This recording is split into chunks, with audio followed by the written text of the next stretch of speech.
보시면은 나시린 교리가 나와 있어요. 이 여인이 그 남자 신경 쓰지 마라 이런 남자방을 다 볼 수 있는 그런 한조 같은 이런 자기 반성은 매우 훌륭한 거 아닙니까? 안녕하세요. 비블리아의 이익상입니다. 이익상에게 성경 배우는 김영석입니다. 이지은입니다. 네, 오늘은 서울에 와서 우리 김영석 목사님의 사무실에 와가지고 우리 녹음하고 있습니다. 이렇게 또 먼 길을 또 와주셔서 너무 감사드립니다. 예. 너무 좋습니다. 서울은 참 좋은 곳이에요. 또 이렇게 장마 중간에 이렇게 맑은 날이 있어가지고 아주 좋은 해를 보면서 이렇게 오게 된 게 얼마나 좋은지 모르겠습니다. 여기까지 초청해 주셔서 감사합니다. 네, 맛있는 것도 사주시고요. 네. 오늘 댓글 소개할 게 너무 많아요. 그래가지고. 오래간만이네. 오래간만이죠. 네. 오래간만이야. 많이 들으셨다는 거죠. 관심이 많으시다는 너무 감사한 거예요. 거야. 그러니까요. 그래. 댓글 없으면 얼마 좀 서운하잖아요. 그러니까. 맞아. 근데 이렇게 댓글을 많이 해주셔서 우리 댓글 소개 우리 빨리 먼저 들어가도록 하겠습니다. 어니어니맘님, 이지은 사모님 돌아오시니까 방송이 너무 재미있네요. 사모님이 말씀하신 것처럼 설거지하며 듣는 아줌마라 그런가 봅니다. 풀을 태우며 힐링하신다라는 TMI까지 알게 되었네요. 추천해 주신 책 주문했는데 기대가 됩니다. 평소 복음을 전한다는 것에 대해 너무 협소하게 이해하는 것 아닌가 싶었는데 복음에 대해 폭넓게 이해하는 데 도움이 될 듯합니다. 추천 감사합니다. 또 정치적인 다윗의 이야기는 요셉에 이어 충격적이네요. 요셉이나 다윗을 너무 위대하게 보는 설교들이 듣기가 어려워지고 있습니다. 하지만 김용석 목사님께서 말씀하셨듯이 판타지가 아닌 일상에서의 신앙을 고민하며 나아갈 수 있어서 좋습니다. 김영석 목사님의 개 끌고 다니시고 빵 사고 다니시는 정치인 이야기에서는 진짜 너무 웃겼는데 허겁지겁 비블리아의 의견이 아니다며 성긋는 이익상 목사님 때문에 더 재밌었습니다. 네. 너무 살려고 또 이익상 목사님. 우리는 뭐 정치 세계라는 건 없으니까요. 그렇죠. 그럼요. 네. 저희 색깔 없어요. 그럼요. 네. 한 인간의 인격만 우린 볼 뿐입니다. 그럼요. 네네. 하다못해 뭐 다윗도 이렇게. 그럼요. 그럼요. 네, 그렇죠. 복직하고 워킹맘으로 바쁘다 보니 댓글도 많이 못 남겼는데 여전히 좋은 방송 잘 듣고 있습니다. 목회로 바쁘신 중에도 좋은 방송 계속 올려주셔서 감사하고 이지은 사모님 팬입니다. 쭉 자주 나와주세요. 라고 써주셨습니다. 예, 제가 댓글로 남겨드렸습니다. 성경은 성공한 사람의 하나님만을 증거하는 것이 아니라 실패한 사람의 하나님이 그 인생을 통해서 어떻게 일하시는가를 증거하는 책이라는 것을 늘 기억하면서 우리 성경에 등장한 이들 가운데에서 저희 방송에서 비평하는 이들을 너무 몰아세우지는 말아주시기를 부탁드리겠습니다. 제가 이거 녹음한 다음에 생각해봤거든요. 네. 제가 신앙이 제일 스스로 제가 정말 이렇게 뭔가 신앙이 있다 생각했을 때 제가 판단을 진짜 많이 했다는 생각이 들었었어요. 신앙이 있다고 여겨지던 시기에 시절에 다른 사람에 대해서 판단하더라. 네. 그거 좋은 말이다. 판타지에 빠지면 그걸 가지고 다른 사람의 일상을 평가하기 시작합니다. 그러니까 성경을 그렇게 받아들였었던 거죠. 그렇지, 제가 이제 그렇지. 뭐랄까 성경의 사람들은 그러니까 믿음이 있는 사람들은 뭐라 그럴까요? 경건해야 되고 뭔가 남과 달라야 되고 그리고 하나님 앞에 뭔가 내가 구별됐고 이렇게 그렇게만 생각했을 때는 제가 신앙이 있으니까 나도 그렇게 되고 있는 것 같다. 나도 좀 뭔가 신앙이 있어서 다른 사람과 좀 달라지고 있다. 이렇게 생각했을 때 실제로 또 그렇게 살려고 되게 애썼을 때 그러면 안 되는데 다른 사람에 대해서 그렇게 노력하지 않고 좀 그런 사람들에 대해서 되게 판단하고 살았더라고요. 그렇죠. 그 사람들도 고민이 많은 순간일 텐데 그때가. 그러니까요. 네, 흔들리고 이럴 때 그래도 교회에 나와서 자리를 지키고 예배 드리고 이제 이렇게 하는 거니까 오히려 더 훌륭한 순간일 수 있어요. 그러니까요. 네, 힘든 과정 속에서도 자리를 지키는. 그런데 이제 그게 이제 눈이 조금 왜곡되면 진짜. 그래서 지금 생각하기에는 어떤 생각이 드냐면 너무 미안하면서 너무 제 자신이 창피하면서 내가 뭐라고 제가 그때 비평하고 판단했던 그 분들이 성숙했는데 오히려 제 자신이 더 부끄러운 존재였는데 그런 생각이 들더라고요. 그래도 사모님은 그거 이제 입 밖으로 내시진 않았잖아, 그거. 냈진 않았지만 속으로 엄청 했죠. 속으로. 괜찮아. 속으로 한 게 어디요? 속으로 했으면 됐어요. 그거 입으로 말하는 게 문제야. 생각은 자유, 평가는 자유로 저 이렇게 생각합니다. 예, 판단하는 건 자유야. 그렇지만 이제 물론 이제 그 이제 자성하시면서 아 그래 그때 내 마음이 옳지 않았지 이렇게 너무 성숙한 모습이라 생각하는데 아니 뭐 머릿속에 이제 생각이 들어왔다 나가는 건 다 자유인데 이제 그게 입 밖으로 나가느냐 이거 문제다. 입 밖으로 나왔을 문제인데 안 나오셨잖아. 네. 너무 잘하셨습니다. 훌륭하십니다. 그래서 이제는 제가 그때 너무 창피해가지고요. 그때 모습이 지금은 좀 그렇게 안 살려고. 근데 비블리아가 그게 좀 도움이 됐어요. 할렐루야. 네. 아멘. 네. 역할이 있네 우리가. 예, 다음 모일회 구르무님. 이익상 목사님, 저도 정성 목사님이 사사기 먼저 하라고 했다는 말을 사사기 들어가기 전에 들은 것 같습니다. 아니, 이러깁니까? 이러깁니까? 우리 서로 도와야지. 나중에 다시 듣다가 발견하면 찾아드릴까요? 그리고 정말. 그 밑에다가 댓글 달았습니다. 74화 레위기 마지막 편에 6분 32초의 증거 자료 있습니다. 이게 다 내가 이익상 목사님 위해서 그런 거예요. 이때 책 나왔을 때 아니야. 그래, 맞아. 이게 다 이제 거기에서 네, 그런 발언이지 이게. 김영수 목사님 다 도와주시려고 했던 건데. 커머셜이 들어가 있는 거지. 이제 진심은 이제 오경을 마무리하는 게 더 좋다. 네. 알고 보면 다 짜고 치는 겁니다, 여러분. 자, 사무엘 2장 오늘도 너무 많은 걸 알고 갑니다. 사모님의 말씀처럼 정말 지리와 합쳐지는 이해가 더 잘 되네요. 정말 감사합니다. 그리고 아히노암이 사울의 아내라면 미갈은 물음표 완전히 아침 드라마. 어머. 와, 이거를 발견하신 분이 우리가 이거 지난번에 막 이거 얘기하지 말자 그런 거. 그러니까 제가 이거 물어봤거든요. 편집해서 제가 지워버린 건데. 그러니까. 대단하다. 이런 분이 계신 거야. 박수. 그러니까 왜냐면 저같이 진짜 제가 막 던졌거든요. 이거를 제가 아무 생각 없이 제가 질문을 던졌는데 목사님 두 분이 막 당황해하시면서 그러니까 이렇게 되면 이제 너무 이게 진짜 아침 드라마가 되기 때문에 요거를 저희가 좀 이렇게 편집하면서 덜어냈습니다. 네. 미갈과 요나단에 관한 이야기를 덜어냈는데 모일회 구르무님 정말 대단하십니다. 자유복이님 더위에 좋은 방송 너무 감사합니다. 오늘 방송 듣다가 다윗의 정치는 사무엘에게 배운 것이 아닐까 하는 생각이 문득 들었습니다. 라마나요스로 도망갔을 때 사울을 상대하는 방법을 배운 것이 아닐까 하는 상상을. 좋은 방송 항상 감사합니다. 민신여 방송 기다리겠습니다. 민수기 신명기 여수. 예. 그치, 줄임말 모르면 어떡해요. 네. 저희 딸들한테도 그거 몰라가지고 저희 남편이.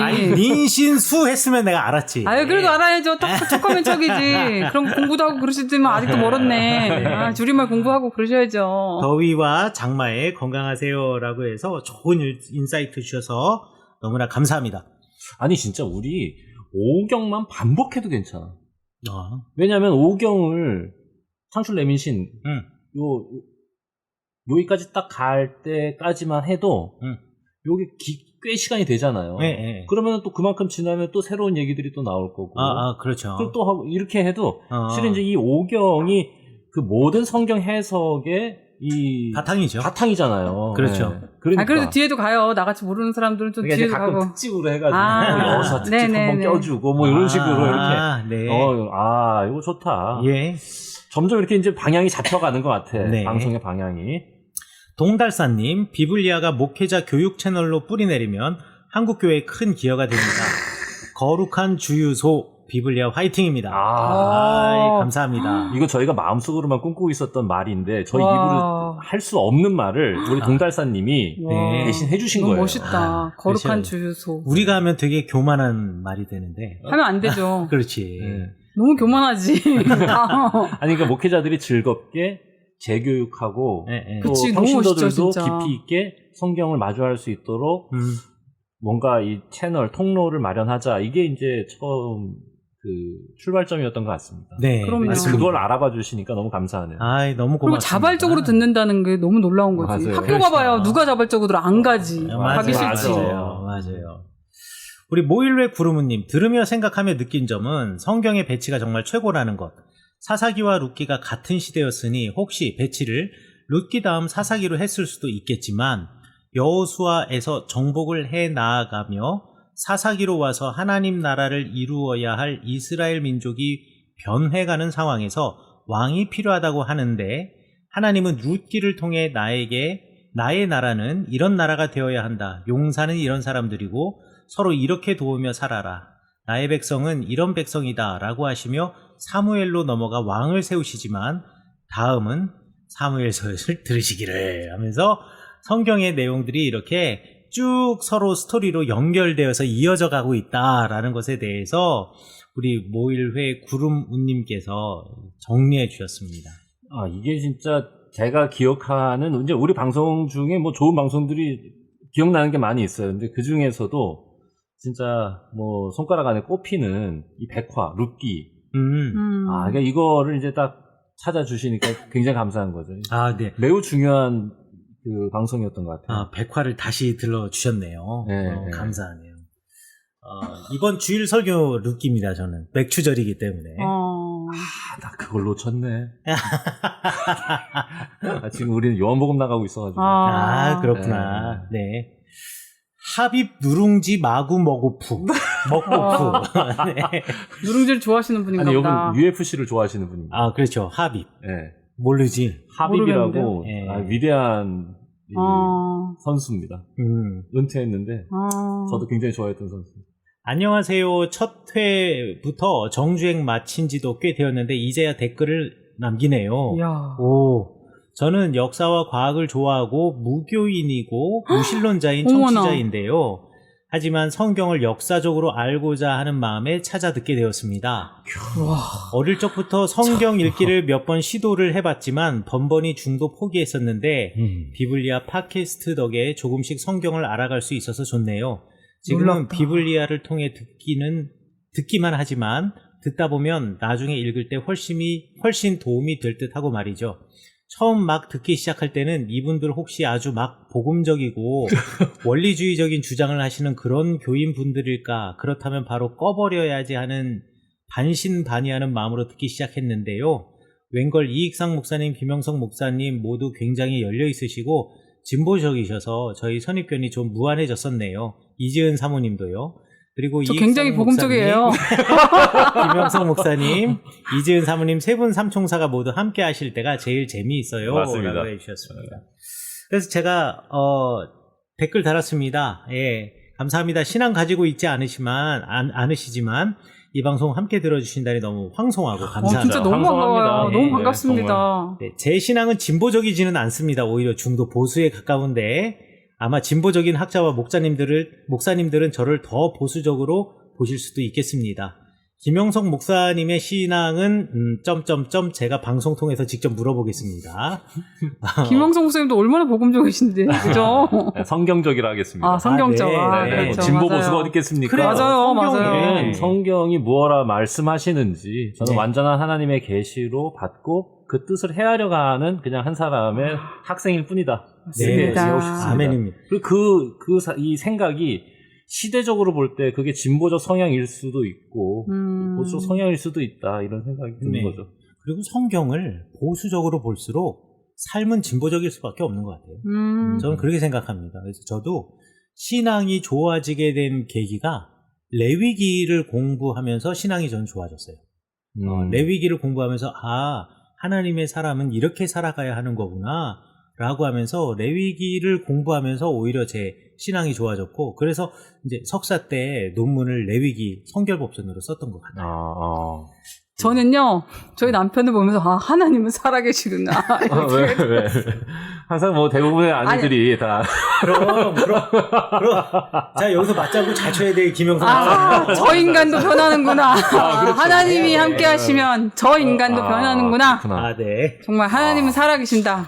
사람을 변화시키는 하나님. 아멘입니다. 네. 아멘입니다. 네. 언제라도 궁금하신 것이나 성경으로 읽으시면서 해석의 아이디어가 있으시면 제가 보기에는 오히려 기독교인이 아니시기 때문에 성경을 읽으면서 더 창의적인 아이디어가 나올 수 있을 그렇지. 것 같아요. 편견 없이 읽으시는 거야. 그렇죠. 그러면 댓글로 달아주시면 우리 새로운 시각이 우리 비블리아를 훨씬 더 풍요롭게 풍성하게 만들 거라고 저는 생각합니다. 근데 저는 그냥 들으면서 너무 멋있지 않아요? 그리고 비블리아 이 방송 잘 하셔야 돼요. 갑자기 아니 우리 집에서 이렇다니까 잘 대화가 나가다가 갑자기 이게 훈계가 되는 갑자기. 거야. 아니에요. 그게 아니고 제가 너무 감동받아서 그래요. 왜냐면 교회 다니는 사람만 들은 게 아니라 맞아. 교회를 다니지 않는 분들도 들을 수가 있기 때문에 정말 잘 전해야지 이게 교회를 다닐 수 있는 가능성을 열어드리는 거잖아요. 그러니까 그렇죠. 이게 성경을 통해서 문을 연다. 뭐 창문 같은 역할을 할 수 있는 거죠. 어떻게 보면. 그렇죠. 네. 아니 그리고 이제 교회 꼭 안 나온다 하더라도 저는 하나님에 대해서 생각할 수 맞아요. 있게 네, 하는 맞아요. 통로만 되어드릴 수 네, 있어도 네. 맞아요. 와 이건 진짜 우리 너무 멋진 거죠. 영광스럽죠. 그럼요. 진짜 우리 맞습니다. 인생 자체가 맞습니다. 보람차다. 그 일단 들으셨는데 끝까지 들으셨다. 일단 심지어 성공한 거예요. 정주행이야. 그러니까 너무 기가 막혀. 그래도 잘하셨네. 가슴이 감사합니다. 벅차집니다. 그러니까. 네. 예. 아. 우리 하빈님. 게다가 또 참. 하빔님께서 야. 티켓씩 후원해 주셔서 너무 감사합니다. 야 이거 진짜 값진 돈이에요. 이거는 우리 정말. 하빈님 뵙고 싶습니다. 정말. 그리고 제가 아는 제가 진짜 존경하는 신약학 교수님이 계세요. 아, 네. 그분이 우리 정주행하고 있어 지금. 아, 그래요? 네. 큰일 났네. 너무 재밌대. 그래서 저 만나더니 영서가 재밌어. 이래. 책임감이 좀 큰일 났네. 많아지네요. 아, 네. JCK님, 조용히 정주행하다 첫 댓글을 질문으로 남깁니다. 열왕들이 산당 헐고 못 헐고 하는 이야기에서 제사와 관련하여 궁금한 게 생겼습니다. 레위 지파에게 준 6성읍에서 제사가 이루어졌다고 이전 에피소드에서 들은 기억이 나는데 그러니까 건축 이후에도 그랬겠죠.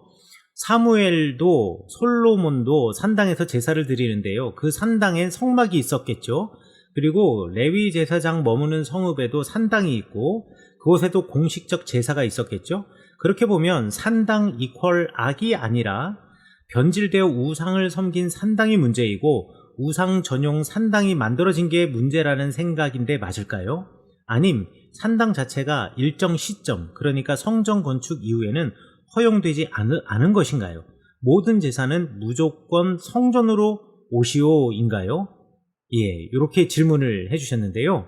지방에서도 그러면 제사를 위해 산당이 있어야 하지 않나? 다만 변질되어 헐어야 할 상황이 된 것은 아닐까 하는 궁금증에 문의를 남깁니다. 아울러 지금까지 받은 것에 비하면 작지만 후원합니다 하면서 만캐시 후원해 주셨습니다. 감사합니다. 감사합니다. 이 부분에 대해서 제가 예전에 한번 설명드렸던 것 같아요. 다시 한번 제가 정리해 드리자면 레위 지파에게 준 6개의 성읍이 아니라 총 48개의 성읍 중에 6개의 성읍은 도피성이 되겠죠. 그러니까 레위 지파에게 준 48개의 성읍에서 제사가 이루어진 겁니다. 성전이 건축된 이후에도 여전히 산당에서 제사는 드려졌고요. 그렇기 때문에 산당이라는 것을 말씀하신 것처럼 산당 이퀄 악이라고 말씀하시면 안 되는 거예요. 산당은 하나님께 예배를 드리는 장소다라고 생각하시면 되겠어요.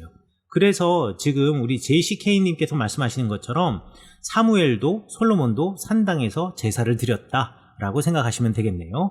자, 그런데 문제는 지금 쓰신 것 중에 그럼 산당엔 성막이 있겠죠? 라고 했는데 성막은 없습니다. 성막은 없고요. 번제단이 있을 뿐입니다. 예, 번제단이 있는 거고요. 성막이라고 하는 것은 딱 한 군데만 있어요. 왜냐면 성막은 그 안에 법궤가 있어야 되는데 그렇지, 법궤가 여러 개가 48개가 있을 수가 없잖아요. 그러니까 레위인의 성읍이 48개라고 할지라도 법궤는 예를 들어 어떨 때는 세겜에 있었던 적도 있고 어떨 때는 베델에 있었을 수도 있고 어떨 때는 실로에 있었기도 했고 그 다음에 또 어떨 때는 기브온에 있기도 했습니다. 그렇기 때문에 성막은요 한 곳에 그러니까 한 장소에 있는 곳이고 물론 이동할 수 있는 성막이지만 48개의 성읍에 다 있는 게 아니라 한 장소에 있는 것이다라고 생각하시면 될 것 같아요. 레위 제사장 머무는 성읍에도 당연히 48개 성읍 중에 산당이 있고요. 공식적인 제사는 48개 전부에서 드려지는 겁니다. 그래서 제사를 드리고 난 다음에 피를 제단 주위에 뿌리지 거기다가 뭐 등대에다 뿌린다거나 진설병에다 뿌린다거나 이러지 않잖아요. 완전히 속죄일날 법궤도 정결케 하기 위해서 법궤 주변에 1년에 한 번 뿌리는 것은 있지만 매일같이 드리는 제사, 이 제사에는 사실 성막이 필요 없고 번제단만 있으면 되는 겁니다. 그래서 48개의 성읍에는 제단이 있었다라고 생각하시는 것이 맞고, 그 제단이 있는 곳을 산당이라 부른다. 이제 히브리어로 바마 또는 바못이라고 제가 말씀을 드렸는데요. 바마나 바못이라고 하는 그곳은 그냥 뭐 제단 이런 의미가 아니라 언덕이라는 뜻이라고 제가 말씀드렸어요. 그러니까 다른 곳보다 조금 더 높은 언덕 위에서 돌로 쌓은 제단을 드린다거나, 내지는 흙으로 제단을 쌓을 때는 흙이든 그리고 돌이든 계단을 만들지 못하잖아요. 그러면 흙으로 제단을 쌓았는데 계단을 못 만들어? 그러면은 어떻게 만든다는 거예요? 야구 마운드처럼 이렇게 이렇게 볼록 튀어나온 언덕을 만든다라는 얘기예요. 그럼 그 언덕이 뭐냐? 그게 바마예요. 그게 바마입니다. 그게 산당이라고 번역이 된 거예요. 근데 이게 너무 어설프지 않아, 이거? 이 헷갈리는 게 왜, 저도 이게 성경책 읽을 때마다 이게 제사, 너무 헷갈리는 이유가 뭐냐면요. 우리 정서에는 산당이라는 거 자체가 왜, 그 전설의 고향 때. 선왕당 뭐 이런 느낌이야. 맞아요, 그렇지, 맞아요. 그렇지. 그러니까 그게. 산당이란 단어 자체가. 맞아요. 미신과 그런 거에 있어가지고 이 산당은 하나님께 제사를 드리는 것과 관계가 없을 것 같은 아주 부정적인 의미가 강하기 때문에. 네네네. 그래서 아마 그러시지 않을까. 아마 저도. 번역도 그래서 그런 식으로 해놨는지 모르겠지만, 이건 그냥 언덕이에요. 이 언덕이라는 게 이게 사실 이거 되게 어설프다라고 이제 김영성 목사님 말씀하셨는데, 그게 아주 중요한 얘기입니다. 왜 어설픈 게 중요하냐면요. 옛날 우리 이제 무기도 가봤는데, 무기도에 보면은 거기 중기 청송기 시대 때 사용하던 제단이 있어요. 원형 제단이 돌로 쌓이는 있는 제단이 있는데, 그 제단은 계단을 걸어서 올라가게 돼 있어요. 그런데 성경에서는 계단을 못 올라가게 돼 있잖아요. 계단을 올라간다는 것은 높은 곳으로 올라간다라는 거거든요. 그런데 우리 하나님께서 제단에 대해서 말할 때 제단 그 높지 않아요. 그리고 이거 언덕 이게 쌓아도요, 그 높지 않아요. 그냥 오름직한 언덕, 오름직한 돌계단이에요. 제단이에요. 그런데 왜 그러면 계단을 만들지 말라고 했냐? 왜 이렇게 높이 안 쌓느냐? 그리고 왜 이렇게 어설프게 만드느냐? 그게 신학적인 의도가 있는 겁니다. 계단이라고 하는 것은요, 항상 건축에서 계급을 상징하는 거예요. 그래가지고 여러분들 왜 마야 같은 문명 가보면 계단 높은 곳에 올라가면 거기서 막 사람 죽이고 이렇잖아요. 그 높은 곳에 있는 사람, 그러니까 높은 곳에 올라간다라는 것은 그 사람이 밑에 있는 사람들보다 훨씬 더 높다라는 의미를 가지고 있어요. 그래서 예전부터 내가 권위 있는 건물을 만들 때는 항상 어마어마하게 많은 계단을 만들어 놓았어요. 뭐 현재도 그렇잖아요. 그리고 우리 학교 다닐 때 조회 시간에도 교장 선생님들 항상 저희 어렸을 때 보면은 계단 올라가가지고 그리고 교단이라는 것도 그렇고요. 항상 뭔가 올라가 있는 것은 내가 너와 계급이 다르다라는 것을 의미하는 거예요. 그런데 성경에서 제단에서 계단을 만들지 말라라고 하는 것은 제사장과 이스라엘 백성들이 하는 역할은 다르지만 근본적으로 다르지 않다라는 것을 말하는 거예요. 그래서 우리가 생각하기에는 제사 드리는 것이 되게 뭔가 좀 어설프지 않아? 라고 생각하지만 그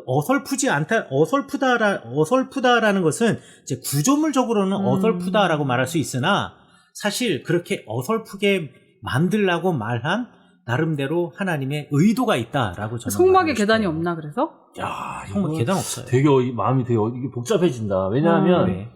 그러니까 이제 그 숭고한 목적은 걸맞는 수단을 요구한다라고 늘 생각해요, 저는.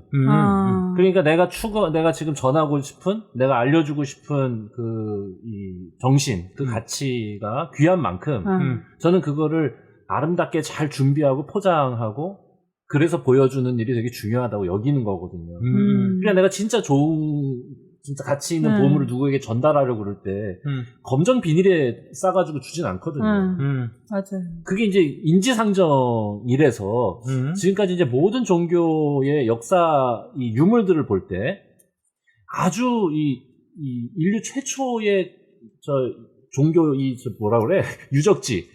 네, 도시보다 먼저 그게 있었다고 지금 터키 쪽에 발견된 거 있잖아요. 왜 그거? 뭐가요? 마추픽추? 아니.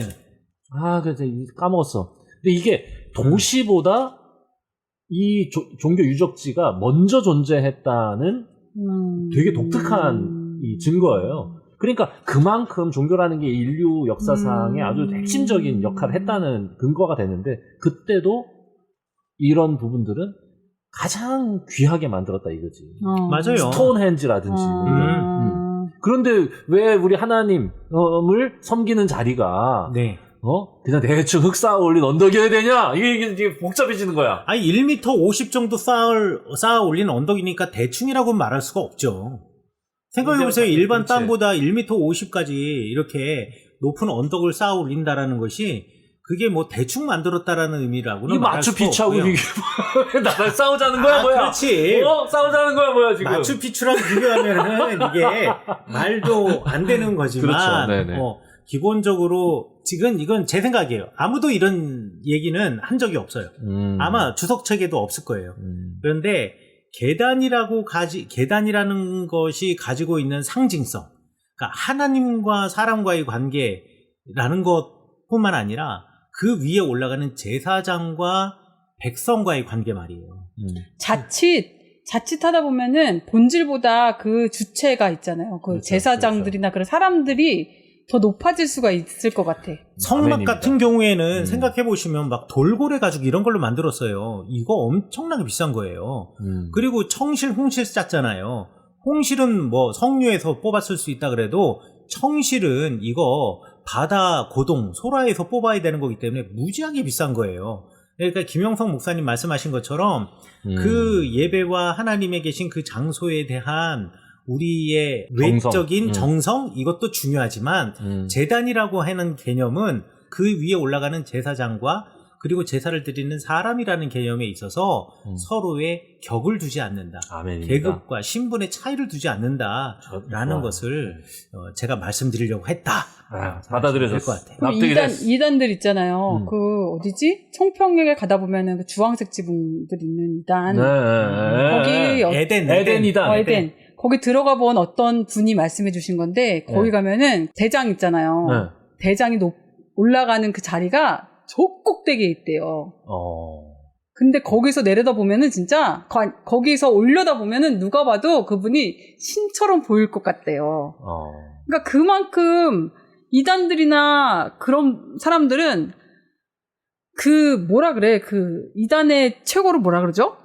교주를 그렇게 제일 꼭대기 자리에다가 점점 그렇게 높은 데다 올려놓는 거죠. 그러니까 나랑 다르게 하나님 같이 이렇게 고개를 정말 이렇게 그냥 높이 올리는 게 아니라 정말 이렇게 꼭 쳐들어야 목을 이렇게 볼 수 있을 정도로 높대요. 그러니까 그분이 그렇게 하면서 그분도 목사님이 되셨는데 그분이 하는 말이 왜 자꾸 목사를 쓰는 거야? 나 참나. 아니 그분이 그러니까 그 이단에 대해서 이제 비평하면서 하는 말이 에덴이 그렇게 좀 무시무시하다. 거기 한번 들어가면 못 나온다. 막 그런 얘기를 하면서 야, 나 같아도 거기에서 이렇게 우러러 보면은 그 사람이 하나님처럼 보일 것 같이 그렇게 높은 데다가 만들어놨다고. 그리고 대개 그런 이단들은 실은 이제 신앙 공동체라기보다는 경제 공동체예요. 그렇지. 그 에덴을 통해서 먹고 사는 사람들. 그래서 이제 그걸로 엮어가거든요. 다. 이단들 보면 다 똑같이 그 과정을 겪습니다. 네. 근데 이제 그 에덴도 아마 그런 형태가 아니겠나 이런 생각. 예, 그래서 산당에 대해서 무조건 나쁘게 산당이라고 번역이 됐다 그래서 무조건 나쁘게 생각할 것은 아니다라고 제가 말씀을 드렸고, 그러면 성전이 건축된 이후에는 산당은 허용되지 않았습니까? 라고 말했는데 아니요. 성전 건축된 다음에도 산당은 여전히 있었습니다.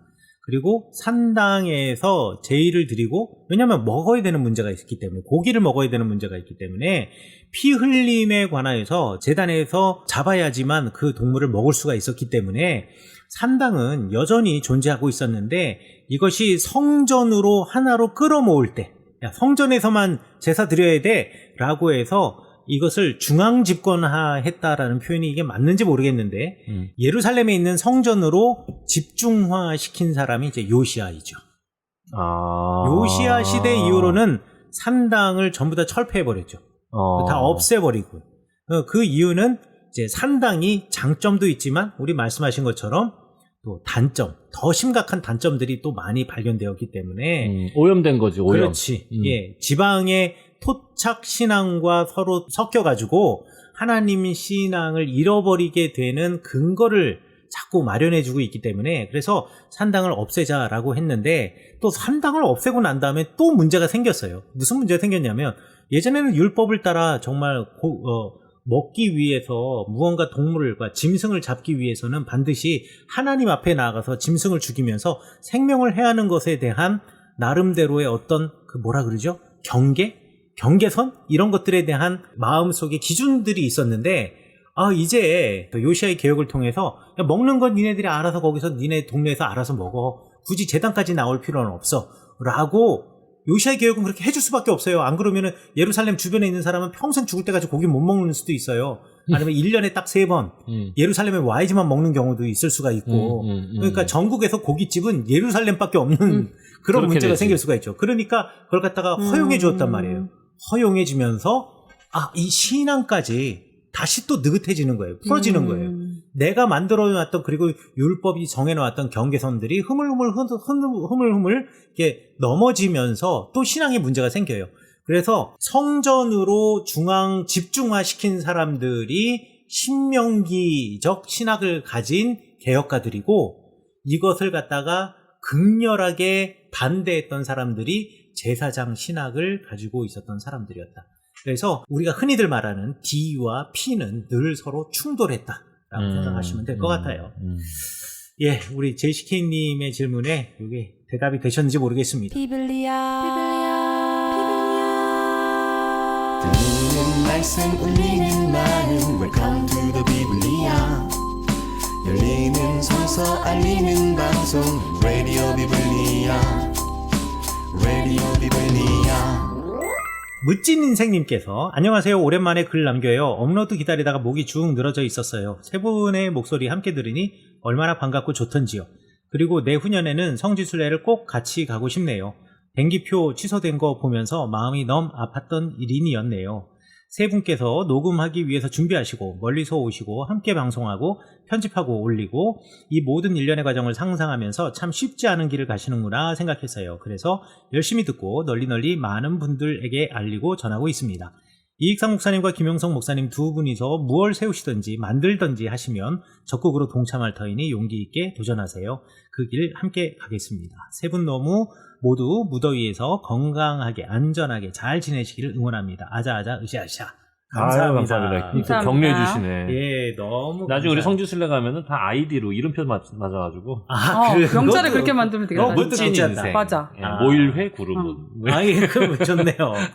JCK. 네. 기대하기는 합입 누룽지 마구 먹고프님도 함께 가시면 너무 좋을 재밌어. 것 같아요. 예. 그러면 가면서 계속 설명하면 질문하고 딴지 거시면서 더 풍성해질 것 같아. 더 재밌어.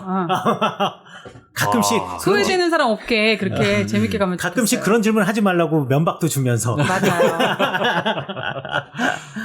자, 오랜만에 듣기만 하다가 여쭤볼 것이 있어서 문의합니다. 10405785님.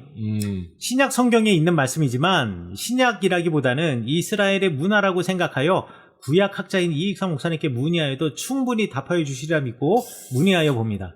이거 안 됩니다. 이거는 신약 전공한 우리 김영성 목사만 할 수 있어요. 몰라. 네, 김영성 목사님이 계시기 때문에. 마태복음 26장 7절에 보면 예수님이 식사하시는데 한 여자가 와서 예수님이 머리에 기름을 부었습니다. 이때 제자들은 기름을 허비하였다고 하면서 화를 냈습니다.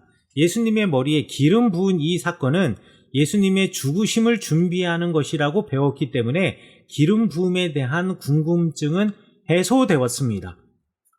그런데 저는 좀 다르게 이해를 했었는데 이게 맞는지 모르겠지만 예수님의 머리에 기름 부었다라는 것은 이제 예수님을 메시아로 이 여인이 고백했다 이런 의미로 예수님의 발에 기름 부은 거 아니에요? 네네네. 발에? 돌아가시는 의미로 이제 기름을 붓지 않겠죠. 그렇죠. 네. 돌아가시라고 기름을 붓지는 않을 거 아니야. 그렇죠. 메시아임을 고백하는 마음으로 그 머리에 기름을 부은 게 아닌가라고 저는. 머리에 기름 부었다고요? 네네. 네. 예수님의 머리에. 그러니까 머리에 기름 부은 본문이 있고 발에 기름 부은 본문이 그렇습니다. 요한복음은 이제 발에 보여요. 그렇죠. 내게 있는 향유 옥합 죽게 좋아. 그 발 위에 엎드리고 입맞춥니다. 네네네. 그치? 발에도 요한복음입니다. 걷고. 아, 요한복음. 네, 마태복음은 아이. 머리에 붓습니다. 그러면 찬양 제목은 4개 있는 향유옥합이 아니라 요한복음 향유옥합이라고 해야겠네. 근데 네. 목사님 저도 질문인데 발에 붙는 거는 괜찮을 것 같은데 머리에 보면 좀 기분 나쁠 수도 있겠다. 이분이 지금 그거 질문했어요. 네. 이때 여기 그런데 성도 중에 한 분이 질문하는데 왜 하필 식사할 때 부었느냐라는 의문이 있습니다. 아니 때보다 저는 발에다 부으면 그 특성상 먼지가 이제 찢겨 나갈 수도 있으니까 발은. 그런데 향유는 발에 부을 만큼 값어치가 없는 게 아니에요. 그래서 이제 발에 붙는다는 의미는 자신의 그 고백, 이 예수가 그리스도라고 하는 이 고백, 이분에 대한 이 고백이 너무 어마어마해서 자신이 그분의 이 존재 앞에서 자신의 이 향유, 제일 비싼 평생의 재산인데 그거를 머리에 붓기도 부끄럽다는 마음으로 겸손히 발에 붓는 거죠. 근데 이제 훨씬 더 이제 겸손하고 예배의 의미 자체가 엎드려지고 예배 자체가 또 내가 예배하는 대상만 드러나고 나는 사라지는 거기 때문에 더욱 높이기 위한 자신의 존재의 겸손함을 표현하기 위한 최선의 노력이었다고 이제 해석을 하시면 될 것 같습니다. 그런데 이제 마태복음 같은 경우에는 이제 머리에 부었기 때문에 마태복음은 예수의 그리스도성, 메시아성에 대해서 보다 더 이렇게 얘기를 해주는 성경이잖아요. 그래서 이제 머리에 부은 걸로 표현을 하고 있는 거죠. 그렇죠. 이제 기름 부으면 머리에다 하는 거니까. 그렇죠. 기름을 발에 붓진 않습니다. 그래서 발에 붓는 게 오히려 더 충격적이었던 거죠. 근데 예수님이 식사하시는데 기름 부어도 짜증내지도 않으시고. 그러니까 왜 식사하는데 머리에 부어? 그렇지. 밥 먹는데 물벼락이지. 그렇지. 밥 먹을 때는 실은 이제 왜냐면 아무데도 안 가실 거니까. 예수님 워낙에 이제 빨리 다른 데로 막 가시고 그럴 수도 있으니까 밥 먹을 때는 고정 자세로 계실 테니까. 그래서 나 밥 먹는데 내 머리에다 기름 부으면 나 기분 나빠. 그렇지. 그러니까 걔도 안 건드립니다. 제자들도 하필 식사 중에 이게 무슨 물회냐고 하지 않은 것으로 보아서 식사 중에 기름 붓는 것이 중요한 내용은 아닐 수도 있겠다 싶지만. 야, 그런데 이제 식사하시는 주님의 머리에 그렇지. 아무리 좋아도 그렇지. 식사하시는 누구 위에다. 그래도 우리나라처럼 젓갈 숟가락으로 막 먹지 않고 그래도 손으로 떼 드시고 계셨을 테니까. 그래도 지금 질질 흘러가지고. 야, 그만큼 예수님 훌륭하신 분이야. 이 음식은 말이에요. 네? 이게 이제 씹는 식감도 좋아야 되지만 음식의 향도 필요하지. 향이 중요한 거야. 그럼. 우리 코로나 걸려봤잖아. 음식이 맛이 없잖아. 그렇지. 그런데 향유가 부어져봐. 그 향유 냄새만 나. 그렇지. 그럼 이게 음식을 망치는 거야 또. 예. 야. 자, 이거 왜 그렇습니까? 야, 이게 기가 막힌 질문이어서. 주석 몇 권을 찾아봐도 적절한 답을 준비하기가 어려워서 문의드립니다. 주석이 하나도 없어요. 그치, 이런 것까지. 네, 없어요. 그래가지고 제가 여기저기 물어봤어. 그랬더니 학자분들도 모르겠대.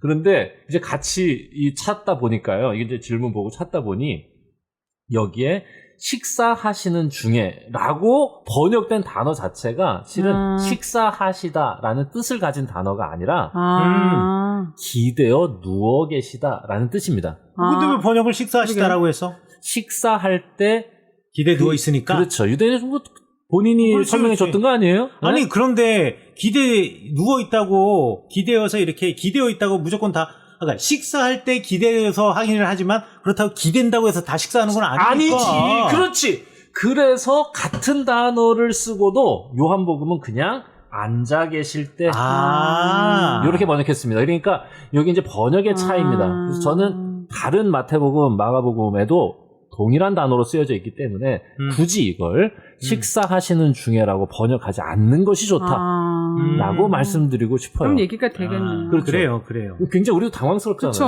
맞아요. 이상한 여자가 되잖아. 그 정말로 여자가 이제 진짜. 식사하시는 중에 보실 수도 있어. 그렇죠. 그렇지만 그러진 않았겠지. 네, 설마. 이게 누군가가 이렇게 할 때 번역상의 문제로 설명해 주시면 그래도 난관을 좀 돌파하실 수 있지 않겠나 싶습니다. 네. 그 다음에 또 질문이 있습니다. 또 있어요? 3개 더 있습니다. 3개. 왜 없잖아 여기는. 이메일로 왔습니다. 이메일. 이메일하고 메시지로 왔습니다. 야. 예. 이게 어떻게 읽어야 되는지 모르겠지만 J0281 이게 쫑이81이라고 읽어야 될지 잘 모르겠는데 안녕하세요. 최근에 성경 이야기를 찾다가 비블리아를 알게 되어서 홈페이지를 보던 중 팟캐스트를 알게 되고 그래서 창세기부터 정주행 중에 있는 청취자입니다. 정주행 하다 보니 길가메시 그리고 넘어서 노아의 홍수를 듣고 있습니다. 세 분의 티키타카를 들으며 시간 가는 줄 모르게 듣고 있습니다. 참 감사합니다. 그런데 들으면서 문득 궁금한 것이 있어서 질문을 하고 싶은데 어떻게 할지 몰라서 메일이 있어 이곳으로 보냅니다. 그냥 팟캐스트에다가 해주시면 됩니다. 네, 이게 메일로 질문은 받지 않는데 특별히 오늘만 대답해 드릴게요.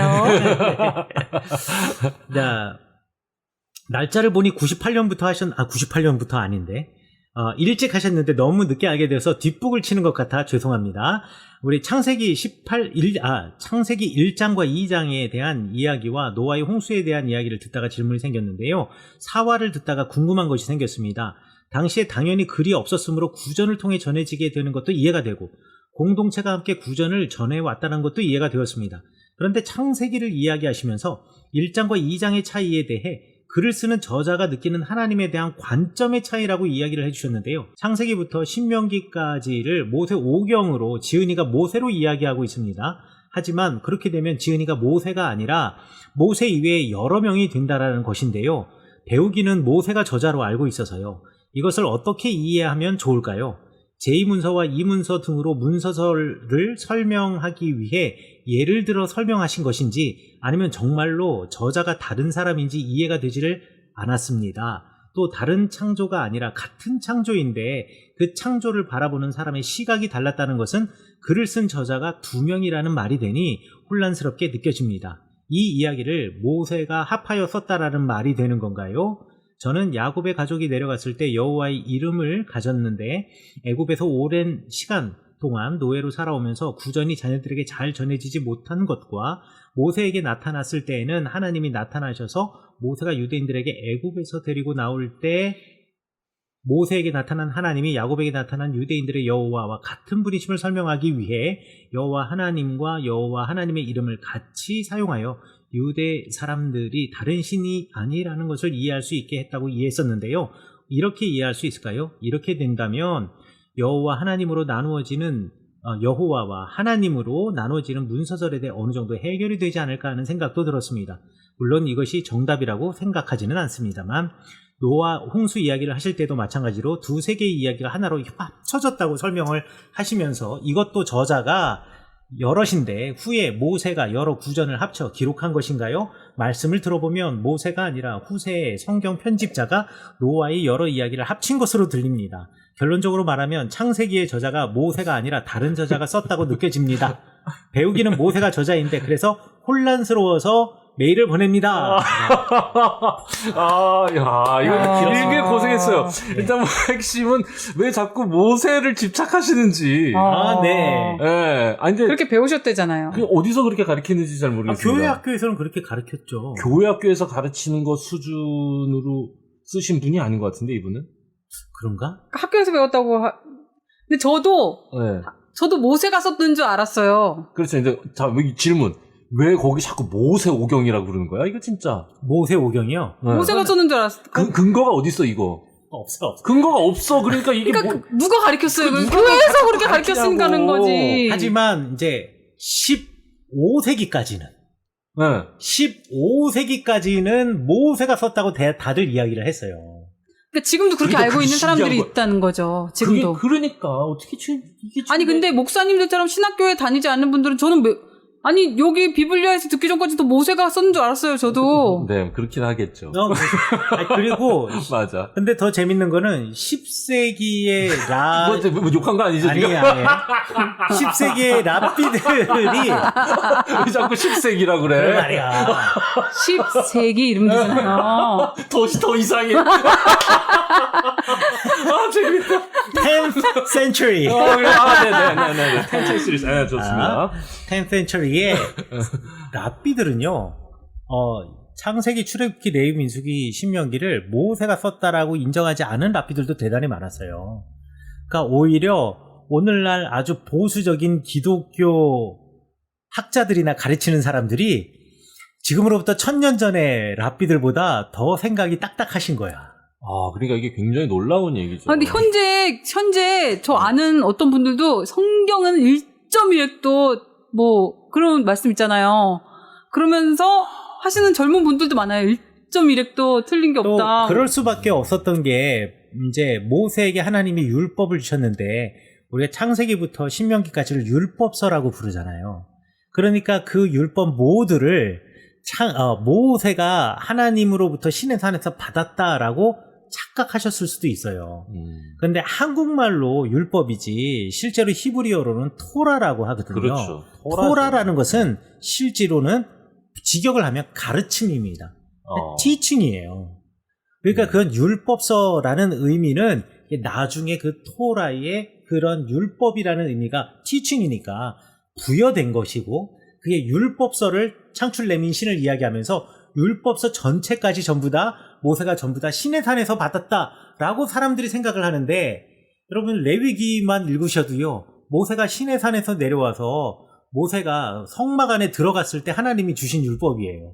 신의 산 위에서 받은 게 아니라 아래서 받았다라고 얘기를 해요. 그러니까 모세가 신의 산에서 이거 다 받은 것도 아니고 또 결정적으로 모세가 썼다면 어떻게 자기가 죽는 얘기를 쓰냐고요. 비스가 정상에서 자기가 죽어가지고 그러니까요. 지금 하나님께로 가는데 근데 읽어보고 그 사람들이 읽어보고 그 얘기를 하는 걸까? 저 소설책처럼만 읽어봐도 이거 모세가 자기 죽은 얘기를 쓰진 않을 텐데. 썼다고 말하는 건 좀 그렇고 모세가 중심 인물일 수는 있겠죠. 그렇죠. 중심 인물일 수 있고 출레민 신까지는 모세가 중심이 되니까 그렇죠. 창은 없더라도 그래서 아마 모세 오경이다 이렇게 했을 수는 있겠지만 그렇죠. 이 지금 하시는 말씀을 들어보면은 뭐 여러 사람이 한 거를 모세가 뭐했냐? 모세가 더 옛날 사람인데 너 타임머신 타고 뒤에 와서 모을 수는 없기 그렇죠. 때문에 이거는 완전히 모세가 모을 수는 없습니다 절대로. 예 이거는 뭐라 그러지? 시간 아나크로지. 몰라. 하여간에 이게 엉켜. 그렇지. 시간이 맞질 않아. 시간이 맞질 않아요. 그래서 시간이 맞지 않고 네네네. 그래서 그거는 아니다라고 말씀을 드리고요. 근데 신학적인 배경이 없는 사람은 이렇게 충분히 생각하실 수 있다니까요. 그렇죠. 가능해요. 가능해요. 맞습니다. 그리고 실제로 유대인들의 그 외경에 보면 하늘에서 하나님께서 이렇게 주셔가지고 모세가 다 받아쳤다. 이런 얘기도 있어요. 아니 그리고 목사님들 그렇죠. 같이 제가 이 방송할 때 제일 걱정됐던 게 뭐냐면요. 저는 이 성경을 건드리면 안 되는 책이라고 생각했는데 목사님들이 성경을 막 파헤치잖아요. 저 얼마나 걱정이 되든지. 그래서 제가 그런 게 있구나. 그래서 제가 남편한테 가끔 했던 거 당신 지금 이거 당신이 혼자 막 하는 거 아니고 누군가는 했던 얘기지 이거 어떤 저명한 박사든지 어디 책에 나오는 내용이지 당신이 막 혼자 지어낸 얘기 아니지. 그럼요. 제가 그런 얘기를 몇 번을 했다니까요. 왜냐면 정말 저한테 특히나 이제 제가 과거에 살았던 이스라엘이란 나라에서 저희 남편을 비판하는 사람이 되게 많았거든요. 왜? 그러니까 많았다기보다는 그런 누구야? 나한테 대놓고 그런 사람 없었는데. 아니 이름대 공부했던 목사님들이 아니고 네네. 이제 이익성 목사 여자분들 중에서 이익성 목사님은 그러니까 성경을 이상하게 봐 막 이러면서 그러니까 신앙만 공부를 안 하셨던 분 중에서 성경은 그렇게 그런 식으로 아니 성경은 본인들이 이제 들었던 것들에 그쵸, 갇혀 있으신 그러니까 그거를 거예요. 이렇게 분석을 하시면은 그 분석을 하면 안 된다는 식으로 말씀하셨던 분이 있었어요. 그러니까 저는 이제 비블리아 방송을 시작하는데 이거 분석을 하잖아요. 그러니까 그런 분들 알면 난리 날 텐데 이게 대한민국의 성도님들은 다 거의 다 제가 알고 있던 분들은 그런 식으로 성경을 보는데 이 방송은 완전히 딴판이잖아요. 그래서 제가 그때 되게 걱정했거든요. 저희는 이제 그런 걸 가지고 지적 그루밍이라고 생각합니다. 그러니까 저희는 이제 그루밍 해소 방송. 그루밍으로 갇혀 있었던 우리의 하나님에 대한 사고를 자유롭게 더 진실하게 그래서 제가 처음에 일이다. 사모님들한테 이 방송을 소개를 못했어요. 왜냐면 무서워서. 이거 소개했다가는 난리 날 것 같은 거예요. 근데 얼마 전에 제가 지난 겨울에 그 사모님들을 뵀거든요. 근데 그 좀 연세가 있으신 사모님들이에요. 근데 그 사모님들이 방송 잘 듣고 있다고 그렇게 말씀을 하시는 거예요. 그러니까 다들 고민이 있으셨던 거야. 근데 얼마나 그게 반갑던지. 왜냐면 5년이 지났잖아요. 이 방송 시작한 지가. 벌써 이렇게 됐어요? 몰라. 5년 안 됐을걸? 5년 어쨌든 저희가 한국에 온 지가 거의 5년이니까 뭐 그 5년 횟수로 됐나 봐. 횟수로 5년이 되는 뭐 3년 훨씬 넘었지. 근데 그게 얼마나 반갑던지. 왜냐면 저는 그 사모님들한테 이 방송을 하고 있다고 소개한 적이 없거든요. 근데 이거를 돌아 소문이 났다. 네, 재밌게 잘 듣고 있다고 사사기까지 들었다고 이렇게 말씀하시는데 얼마나 반갑던지. 그러니까 그분들도 되게 보수적이고 뭐 보수 진보 이런 얘기 할 건 아니지만 연세가 있으신데 그분들이 듣기에 불편하실 수 있는 방송이라고 생각했는데 네. 아니에요. 되게 그렇지 되게 않습니다. 반갑더라고요. 들어보시면 고맙더라고요, 아시겠지만 진짜. 이익상 목사님이 얘기하는 것들이 굉장히 보수적이에요. 네. 정말 보수적입니다. 네, 제가 자꾸 예. 그걸 끄집어 내려고 막 그래서 그러지 굉장히 보수적입니다. 예. 진보적인 사람이 보면은 완전히 저는 꼴보수입니다. 뭐 꼴까지는 아니고 꼴은 빼야 돼. 그렇지. 꼴은 더 한 사람들도 있어요. 그건 안 되고 그래. 그건 이제 우경화된 보수를 네. 얘기하는 거고. 대단히 보수적이다. 네, 굉장히 그러니까 보수적이라는 거는 이제 성경의 권위를 해치지 않으려고 굉장히 애를 쓰면서 성경이 우리에게 정말로 전해 주시려고 하시는 메시지가 무언가를 찾아가려는 진짜 착실한 학생의 자세가 있다 저는 생각합니다. 예, 자료들과 하나를 해석하는 여러 관점이 있다면 기왕이면 성경을 세워주는 관점을 그렇죠. 더 세우려고 하는 게 제 입장이기 때문에 학자적인 입장에서는 또 학자들의 입장에서는 이거 좀 보수적인 방송이다라고 이야기할 수 있는 방송이에요. 맞아요. 진짜 어떤 학자들 같은 경우에는 우리가 믿는 신앙 자체를 해체시키거나 성경의 권위를 무너뜨리려고 하는 얘기들. 가끔 저도 그런 걸 읽거나 들으면 섬뜩섬뜩한 얘기를 하는 분들도 많아요. 그래서 저분 정말로 예수 믿으시나? 이런 느낌이 들 정도가 드는 거죠. 그런데 저희 방송에서는 저희는 그렇지 그 정도는 않습니다. 아니에요. 네. 그 정도는. 저는 우리도 그렇게 생각하는데. 하나님 사랑하고 예수님 믿습니다. 그럼요. 네. 하나님 사랑하고 예수님 믿죠. 네, 근데 확실한 거는 모세 오경, 창출 레민시는 모세가 쓴 건 아니다. 이거는 이제 확실합니다. 네, 확실한 더 게 이상은 이게 이제 논쟁의 문제가 아닌 것 이거는 같습니다. 논쟁과 뭐 증명할 거리가 아니에요. 이거는 네. 너무 당연한 거기 때문에 요 정도에서 그리고 JDP에 관한 이야기는 우리 다음 질문과 연결해서 하도록 하겠습니다. 이경땡님께서 또 메일로 질문해 주셨어요. 다음에는 댓글로 질문해 주세요. 메일 질문은 받지 않습니다. 네, 사사기 설교를 준비하다가 사사기 영상을 보게 되고 책도 구입하고 비블리아 사이트도 알게 되었네요. 많은 도움을 얻습니다. 제 자신에게도 많은 유익이 됩니다. 다시 한번 감사드립니다. 사사기 3강 에웃 강의 중에 언급한 내용 중에 영상에 안 나와서 질문 드립니다. 에웃을 긍정적으로 평가하는 사람들도 있고 부정적으로 평가하는 사람들도 있는데 어떻게 생각하시는지요? 강의 뒤에 말씀해 주신다고 했는데 동영상에는 나오지 않은 것 같아서 에웃을 향한 견해가 어떤지에 대해서 묻고 싶습니다. 제 개인적으로 에웃에 대해서는 뭐 긍정적입니다. 네, 긍정적인데 제가 강의를 다시 한번 들어보지 않아서 제가 한번 한 강의를 제가 듣질 않아가지고 제가 얘기를 안 했는지는 모르겠어요. 하지만 왼손잡이 에훗에 대해서 그리고 양손잡이 에훗이라고 제가 말했죠. 양손잡이 에훗에 대해서는 좀 긍정적으로 생각한다라고 말씀드리고요. 저는 예장 고신에서 오래 안수받은 따끈따끈한 목사입니다. 그러다 보니 JDP에 대해서 배우기는 하지만 수용하지 않는 입장이라서요. JDP를 가지고 공부를 하지 않았어요. 제가 궁금한 것은 비블리아 자료에 JDP 구분한 자료들이 있는데 JDP를 구분해서 공부하면 장점이 무엇인지 궁금합니다. JDP를 연구하는 분들은 어떤 점들 때문에 분류하여 연구하는 것인지 학생들에게 어떤 유익을 기대하며 이것을 하라고 가르치는지 궁금합니다.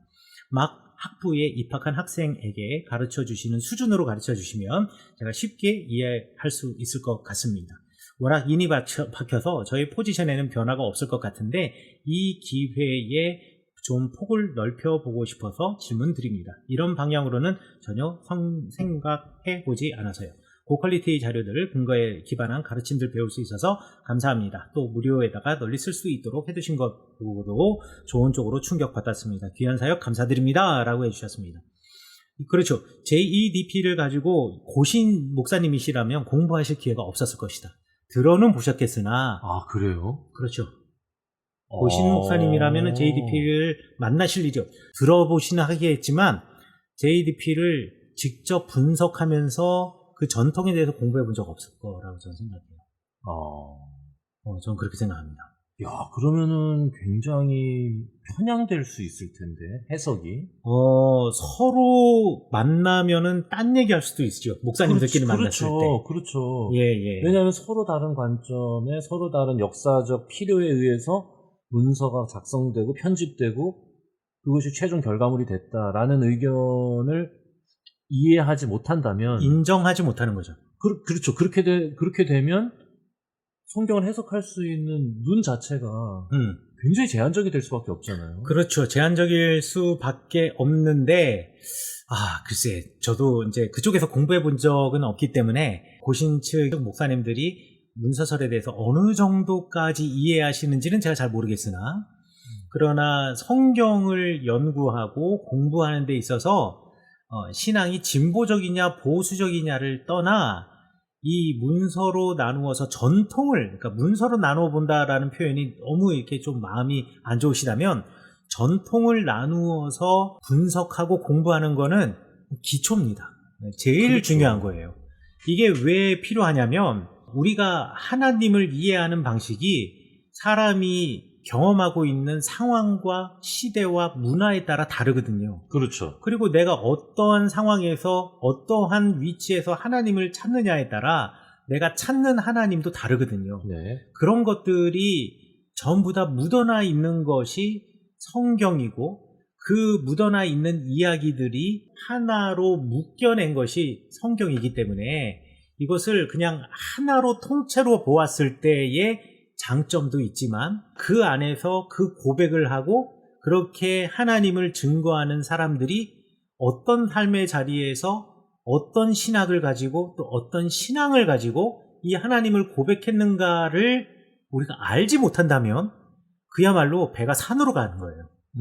그렇기 때문에 JDP 하면은 되게 가슴이 와닿지 않는 경우도 있겠는데 성경을 기록한 사람, 그 내용을 기록한 사람의 삶의 자리를 찾아가는 것이다 라고 생각한다면 대단히 중요하고 이건 반드시 해야 되는 겁니다. 왜 복음주의 성경 공부에서도 귀납적 성경 공부 이런 거 보면 그 성경을 기록한 사람의 삶의 자리 쫓아가잖아요. 그게 왜 그래? 그게 JDP를 쉽게 복음적으로 표현한 거예요. 삶의 자리 쫓아가기. 삶의 자리라는 말 자체가 양식 비평에서 빌려온 말입니다. 지센 인 레벤. 그거 군켈이 만들어낸 그 지센 인 레벤이라고 하는 그 양식 비평의 언어를 복음주의에서는 삶의 자리 그리고 그걸 갖다가 연구하는 것을 갖다가 우리 학문적으로는 양식 비평, 그 양식 비평도 문서 비평, 역사 비평의 큰 테두리 안에 들어가는데 그걸 갖다가 복음적으로는 귀납적 성경 공부 방법이라고 표현을 해놓은 거예요. 삶의 자리, 귀납적 성경 공부, 뭐 다 이런 게 기본적으로는 이런 문서서를 바탕으로 하고 그렇죠. 있는 것이다. 이거를 다 깔고 있는 거예요. 할렐루야입니다. 예, 할렐루야. 그렇기 때문에 이거는요 왜 공부해야 되냐가 아니라 반드시 목회자라면 공부하셔야 된다. 저는 이제 그걸 공부할 때 비로소 이제 제가 가지고 있었던 신학적인 의문점이 이렇게 해방감을 얻는 느낌을 받았어요. 뭐냐면 성경의 통일성. 성경은 한 분 하나님이 우리에게 주신 완전한 계시인데 성경은 하나의 통일성을 가져야 된다. 서로 이제 충돌하면 안 된다고 하는 강박 같은 게 있잖아요. 네. 그런데 문서서를 인정한 그걸 모르고 성경을 보면은 너무 충돌이 많아. 그렇지. 그러니까 제가 생각하는 통일성이라고 하는 수준 자체가 언어적 일치에 머무는 거죠. 그런데 맞아. 언어적 일치 그게 진짜 중요한 예, 거예요. 그냥 언어적 일치 수준에 머무는데 문서서를 알고 나면 각각의 시대가 하나님을 사랑하고 하나님을 찾아가는 방식이 달랐었다. 맞아요. 그럼에도 불구하고 정답입니다. 하나된 한결같은 하나님에 대한 사랑과 어떤 경외가 있구나.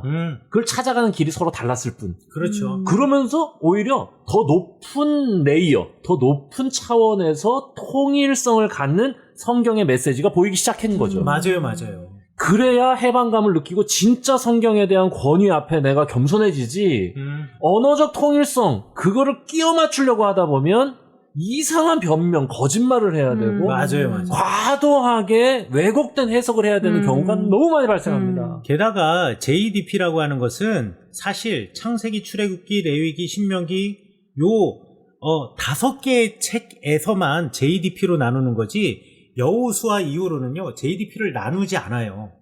그러면 거기는 그러면은 전통이 하나냐? 아니에요. 아니지. 그 안에도 또 여러 개의 전통 레이어가 있어요. 그래서 뭐 예를 들어서 예레미야 같은 경우에는 자료가 레이어 A 레이어가 A 레이어가 있고 B 레이어가 있고 C 레이어가 있고 D 레이어가 있고 그 다음에 이거보다 더 다양한 레이어로 또 나누는 사람들이 있어요. 이런 것처럼 층과 또 이런 전통들이 하나의 커다란 책을 만들 때 사람들이 그것을 갖다가 전부 다 취합하고 그것을 모으는 이 가운데에서 왜 이렇게 할 수밖에 없었냐. 여러분들 만약에 이런 전통이 하나 되는 것, 흩어져 있던 전통이 하나 되는 것을 이해하고 인정하지 못하면요, 제일 이해하기 힘든 책이 이사야서입니다. 이사야서는 대표적으로 3개의 전통이 있거든요. 그렇지. 3개의 전통이 있는데, 그리고 이 3개의 전통, 이사야, 그리고 듀토로 이사야, 트리토 이사야, 그러니까 제1, 2, 3 이사야, 이거 이해 못하면요, 갑자기 왜 메시지가 갑자기 이렇게 휙휙 바뀌는지, 맞아. 확 바뀌어. 도무지 이해할 수 없고, 아니 이사야는 지금 히스기야 시대 때 사람인데 기원전 8세기 사람인데 이 사람이 포로를 이야기하고 있네. 그러면 지금 갑자기 이 사람 바벨론 얘기하고 있거든요. 300년 산 거야. 불로장생 줄을 마셨어. 장난 아니야. 그렇지. 이사야만 그 비밀을 알고 있었던 거야. 그렇지. 불로장생의 비밀. 그렇지. 막 그런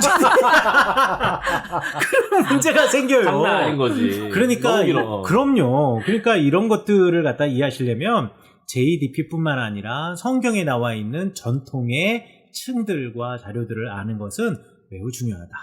이거 제가 꼭 말씀드리고 싶다라고 말씀드리겠고요. 이 질문이 바로 아까 쫑이님의 질문과 서로 일맥상통하다라고 생각해서 이 문서에 관한 이야기 함께 말씀드렸습니다. 여기 소파 우리 집에 있어 의자로 소파로 침대로 여기 보는 편안해 여기 보러 힐링해 여기 보러 모두 행복해 여기 보 이제 마지막 질문 남았습니다. 또 있어요? 이거 하고서 이제 끝내야 돼. 한화가 1시간 넘었어. 한화가 완결되겠네요. 1시간 넘었어요. 이거 답글로만 지금 1시간 넘겨야 되는데 이게 오래간만에 우리가 했더니만은 댓글이 어마어마하게 많아가지고 이거를 또 안 하고 넘어갈 수는 없잖아요. 그럼요. 그렇죠. 그리고 사실 이 댓글 내용 이게 자체가 나쁘지 않아. 맞아. 그리고 함께하는 방송. 그리고 이 질문에 대한 이 대답들이 오히려 더 우리 방송을 들으시는 분들에게 그동안에 배웠던 거를 다시 환기하고 맞아요. 정리하는 의미가 있다고 생각합니다. 네. 자, 질문하신 분은 엄땡산님이십니다. 목사님, 비블리아에서 베냐민 내전 부분을 읽고 여쭤볼 게 있습니다만 대개 사사기 20장 27절에 그때에는 하나님의 언약궤가 거기 있고 아론의 손자 엘르아살의 아들 비누아스가 그 앞에 모셨더라라는 표현을 가지고 사사시대 초기로 사사기 20장의 그 사건을 해석하는 사람들이 있더군요. 일부 강의에서 그렇게 말하는 것 같습니다만 하지만 저 구절을 그대로 받아들이면 비누아스가 생존하던 시기에 베냐민 내전이 벌어졌다라는 이야기인데 레위인 첩사건이죠. 사사기 3장에서는 그 시대 사람들은 다 죽었다라는 표현과 모순이 되는 것 같습니다. 그렇다면 베냐민 내전은 어느 시기에 벌어진 것으로 보는 것이 좋을까요?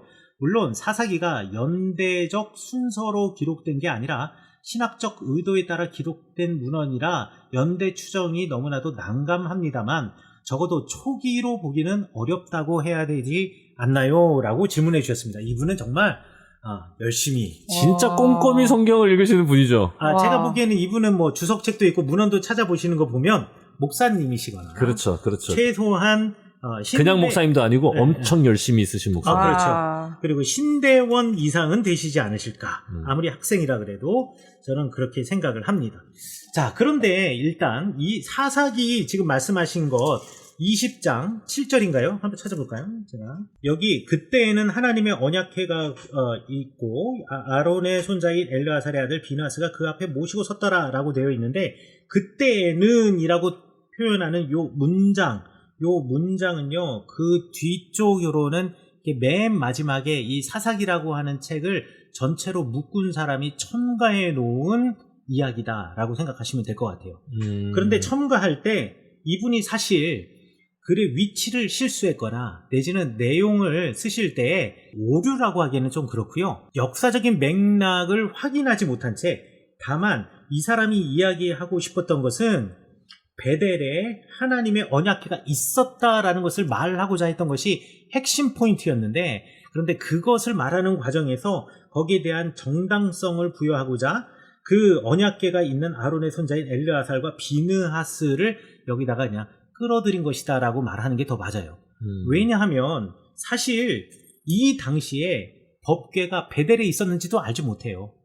더 정확히 말하자면 베델에 없었을 확률이 훨씬 더 많습니다. 이 사사기가 이제 여호수아가 끝나면 사사기가 시작이 되잖아요. 여호수아 시대 때 여호수아가 이스라엘 백성들을 세겜에 불러 모으고 거기서 율법을 낭송합니다. 그럼 율법이 어디 있어요? 언약궤, 법궤 안에 있는 거잖아요. 법궤 안에 있는 돌판이잖아요. 그러면 법궤가 어디 있었다는 얘기예요? 세겜에 있었다는 얘기죠. 세겜에서 언약궤를 읽고 언약궤를 열어서 그 돌판을 읽고 난 다음에 거기다가 이제 언약의 돌이라고 해서 증거하는 그 언약의 돌까지 세워놨던 곳이 세겜이에요. 그러면 종교의 중심지이고 성막이 있었던 곳은 어디? 세겜이란 말이에요. 그런데 갑자기 사사기에서는 베델에 와 있어요. 왜 그러면 이게 베델에 와 있냐라는 거예요. 그래서 이 사사기를 기록한 사람이 우리 신명기적 역사가라고 제가 말씀드렸잖아요. 신명기적 역사가가 늘 지목하고 그 다음에 비판하는 것이 뭐냐면 산당입니다. 우리 아까 산당 이야기 나왔잖아요. 그럼 산당하면 사람들 속에서 제일 먼저 떠오르는 산당이 어디냐면 바로 베델과 단에 있는 여로보암 시대 때 만든 산당이에요. 근데 지금 단에는 어떤 우상이 가 있느냐? 미가 집의 제사장으로 있었던 그때 만들었던 우상이 지금 단지파 사람들이랑 단으로 올라가 있어요. 그럼 베델에도 지금 뭔가가 있어야겠죠. 앞에 얘기는 단 얘기고, 그렇죠. 19장 얘기 단 얘기고 20장 얘기는 베델 얘기구만. 그렇죠. 기가 막히다 이거. 그거를 이야기하기 위해서 이 사람이 여기다가 이 말을 야, 갖다가 이걸 어떻게 알아? 그러니까 이걸 학술적인 거예요. 그래서 제가 생략한 거예요. 야. 학술적인 것까지 굳이 얘기할 필요는 그렇지. 없어서. 맞아. 이게 19장 얘기는 단에서 있었던 참혹한 사건 얘기고, 그다음에 이 뒤는 베델, 이게 다 유린됐다고 하는 거를 그렇죠, 얘기하기 그렇죠. 위해서 그래서 땅 끝에서 땅 끝까지니까. 그렇죠. 그래서 그것을 이야기하기 위해서 이거는 첨가한 것이었어요. 어차피 편집자가. 19장, 20장은 진짜 신학적인 목적을 가지고. 그렇죠. 신학적인 저 목적을 위에 가지고. 땅 끝에서 저 밑에 땅 끝까지 다 유린되었다, 종교적으로. 야. 맞습니다. 그게 이스라엘의 현실이었다. 그래서 이거를 시대적으로 보시면 안 된다. 아멘입니다. 라고 제가 생각하고요. 여기다 또 첨가해서 말하겠는데, 사람들이 이제 이게 사사기 초기냐 후기냐 이런 거를 갖다가 물어보시는 분들이 꽤 있었어요. 그런데 우리가 사사기 시대가 도대체 몇 년이라고 생각하는지 그분한테 제가 먼저 물어봐요. 사사기 시대가 보통 몇 년이라고 생각해서 사사기 시대를 초기 내지는 후기라고 생각하세요? 라고 물어봅니다. 그러면 사람들이 이 사사 시대의 그 연도를 막 합해요. 막 합산을 하거든요. 몇 년 나옵니까? 제가 이거 합산해 봤어요. 하여간 참 그러니까요. 참 힘드셔. 네. 여기 보면요. 혼자 사무실에서 집에 안 들어와요, 그러니까. 데리고 살아주는 게 참 고마운 그러니까요. 거야. 압제를 당했다라고 하는 연수를 전부 다 합치면 181년이고요. 그다음 최소 181년이에요. 그다음에 사사들이 다스렸다. 그러니까 사사들이 평화롭게 다스렸다. 그리고 난 다음에 압제를 당했다. 그러잖아요. 그러면 이게 그 순서대로 흘러가면 평화 압제. 우리 성경 공부할 때 그렇게 배우잖아요. 오케이. 순환고사 하면서. 다 합치면 얼마입니까? 합치면 477년입니다. 너무 길어.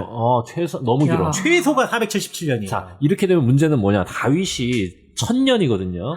그렇지. 1000년인데 이렇게 되면은 최소한 여기에서 앞쪽으로 가야 되니까 AD 1450년까지 가야 돼. 그런데 이 앞에 여호수아 전쟁이 또 그렇지, 있어. 그렇지. 여호수아 전쟁이 있고 또 40년 광야 생활이 있어. 있어. 이렇게 되면 이게 어디 1600년, 1650년까지 가요, 이게. 난리가 나는 거예요. 아이고. 이렇게 되면 역사가 꼬입니다. 예, 그렇죠. 그러네. 역사가 꼬입니다. 대개는 네. 지금 이제 1300년경 보고 있어요. 그래서 출애굽을. 잘 보시면은요, 출애굽의 연도를, 그러니까 기원전 13세기, 1300년이 아니라, 그때가 이제 대략 1213년이에요. 이거 궁금하시면은, 우리 임미영 박사님과 우리 함께 했던 출애굽 다시 한번 그렇지. 돌아가 보세요. 자, 거기 보시면은. 그럼 이거 꼬이잖아. 그렇죠. 2013년에 200년밖에 안 돼요, 그 사이가. 출애굽을 했고, 그 다음에 40년 광야 생활을 했어요. 그러면 이스라엘 땅에 들어올 때가 대략 1073년이에요. 오케이. 1073년인데 그때가 여호수아의 나이가 80세였고 여호수아가 120까지 살았어요. 그럼 여호수아가 몇 년에 죽었냐면 1143년에 죽은 거예요. 아하. 요때부터가 사사시대의 시작이에요. 1143년. 자, 그런데 너무 짧다. 143년 남았는데 이거 458년을 우겨 넣어야 되는 거 아니야? 400 몇 년? 477년. 477년 우겨 넣어야 돼, 그 아이고. 사이에다가. 그런데 사울이 즉위한 때를 대략 길게 보수적으로 보는 사람은 1050년, 그리고 아무리 크리티컬하게 보더라도 1030년이라고 봐요. 아하. 그러면 90년으로 줄어버렸어. 그렇죠. 이게 사사들의 시대는 대략 100년 내외밖에 안 돼요. 100년 내에 안에서 이 사사들의 이야기가 다 12명의 사사의 이야기가 다 벌어진 거예요. 그러면 이 사사들의 이야기는 사실 우리가 순환 구조로 이해를 하고 있으나 시간적으로 시퀀스를 따라가고 있는 게 아니라 이곳저곳에서 우후죽순으로 동시다발적으로 생긴 일들이에요. 그 일들이 하나의 책으로 모여지면서 순서대로 이렇게 쫙 깔아놓아서 이거를 연대기처럼 우리가 착각하고 있는 거예요. 그러니까 사사기의 초기냐 이게 후기냐라는 그 개념 자체가 그 말 자체가 의미가 웃긴 없네. 거구나. 그 의미가 없다라고 여러분들이 생각하시면 되겠습니다. 아, 깨끗하게 정리됐습니다. 네. 477년에 빵 터졌습니다. 그렇지. 이거 누군가는 이걸 계산할 거라 그랬는데 그게 바로 있어요. 이익상이었어. 있어요. 이익상이었어. 야, 요건 너무 후련하다, 진짜. 이런 건 나중에 얘기해줘. 이거 어디 가서. 그래요? 반드시 얘기해줘. 완전 네. 재밌어. 알았어요. 아니 이거 비블리아 안 했으면은 저거 어디서 떠들어요? 그러니까 이걸 얘기를 아니 못하지. 그러니까 아니 그게 아니라 본인이 어디서 떠드냐고. 할 데가 없잖아 어디서. 그렇지. 교회 설교 시간에 할 수도 없고. 그렇지. 우리끼리 공부한 걸 이렇게. 어디다 써먹어 그걸. 내가 그래서 가끔 그렇네. 남편을 보면은 이런 생각이 드니까요. 아유 이 방송이라도 안 했으면 저 머릿속에 있는 걸 어디다 풀어놨을까. 이게 저에게는 스트레스 해소 방송입니다. 혼자서 무슨 뭐 네. 무슨 옛날에 무슨 그 용도차 타고서 뭐 500원 뭐 그런 것처럼 뭐 팔러 다니는 아저씨처럼 떠들 수도 없고. 그렇죠. 에? 그렇죠. 안 들어주는 노래를 그러니까요. 부를 수는 없는 거지. 유튜브라도 있으니까 여기다가 대고서 방송이라도 떠들지. 야 정말. 근데 너무 나를 비참하게 만든다. 아니야. 근데 이런 것 때문에 그런 오해들, 쓸데없는 끼워 맞추기가 사라질 거라고 저는 믿습니다. 아, 예. 네. 아멘입니다. 그런 끼워 맞추기 하는 거 너무 싫거든요, 진짜. 네네.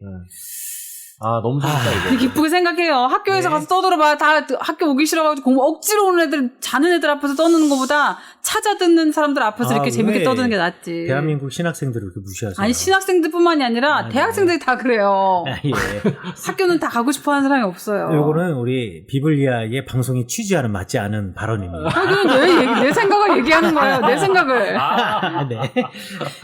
자, 이게 우리 이거 질문 대답만으로도 1시간 지금 13분을 아, 넘겨버렸습니다. 이거 너무 죄송한데, 이거. 그냥 그렇지만 죄송하지만 죄송하지 않다는 거. 아, 그럼요. 예. 너무 재밌었다는 거. 예, 피가 되고 살이 되는 방송이었다라고 네. 생각을 하고. 아, 좋습니다. 예, 우리 오늘은 여기까지. 네. 오늘 여기까지 하도록 하겠습니다. 그럼 다음 주에 사무엘 하 들어가도록 4장부터 하겠습니다. 들어가겠습니다. 다음 주에 감사합니다. 뵙겠습니다. 감사합니다.